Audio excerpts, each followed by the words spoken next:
നിങ്ങളുടെ പങ്കാളിക്ക് മോശം ക്രെഡിറ്റ് ഹിസ്റ്ററിയോ അല്ലെങ്കിൽ ധാരാളം കടങ്ങളോ ഉണ്ടെങ്കിൽ അത് നിങ്ങളുടെ സാമ്പത്തിക ഭാവിക്കും ക്രെഡിറ്റ് സ്കോറിനും ദോഷകരമായി ബാധിക്കാം. സംയുക്ത അക്കൗണ്ടുകളിൽ ഉണ്ടാകുന്ന വീഴ്ചകൾ രണ്ടുപേരുടെയും ക്രെഡിറ്റ് സ്കോറിനെ ഒരുപോലെ ബാധിക്കും. പണത്തെ ചൊല്ലിയുള്ള തർക്കങ്ങൾ ദാമ്പത്യത്തിൽ ഉണ്ടായാൽ അത് സാമ്പത്തിക തീരുമാനങ്ങളെ തെറ്റായി സ്വാധീനിച്ചേക്കാം.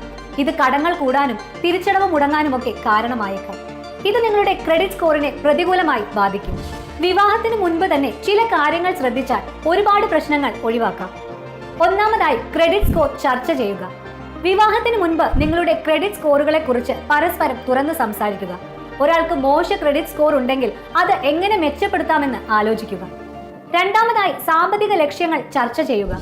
നിങ്ങളുടെ സാമ്പത്തിക ലക്ഷ്യങ്ങളെ കുറിച്ച് ഒരു ധാരണയുണ്ടാക്കുക. മൂന്നാമതായി, കടങ്ങൾ വെളിപ്പെടുത്തുക. നിങ്ങൾക്കോ നിങ്ങളുടെ പങ്കാളിക്കോ എന്തെങ്കിലും കടങ്ങൾ ഉണ്ടെങ്കിൽ അത് തുറന്നു പറയുക. എങ്ങനെ വീട്ടാമെന്ന് പ്ലാൻ ചെയ്യുക. നാലാമതായി, ഒരു ബഡ്ജറ്റ് ഉണ്ടാക്കുക. വിവാഹശേഷം ഒരുമിച്ച് ഒരു ബഡ്ജറ്റ് ഉണ്ടാക്കുക. വിവാഹശേഷവും ചില കാര്യങ്ങൾ ശ്രദ്ധിക്കണം. സംയുക്ത അക്കൗണ്ടുകൾ തുടങ്ങുമ്പോൾ ശ്രദ്ധിക്കുക. സാമ്പത്തിക കാര്യങ്ങളിൽ സുതാര്യതയും വിശ്വാസവും ഉണ്ടായിരിക്കണം. ആവശ്യമെങ്കിൽ ഒരു സാമ്പത്തിക വിദഗ്ധന്റെ ഉപദേശം തേടുന്നത് നല്ലതാണ്.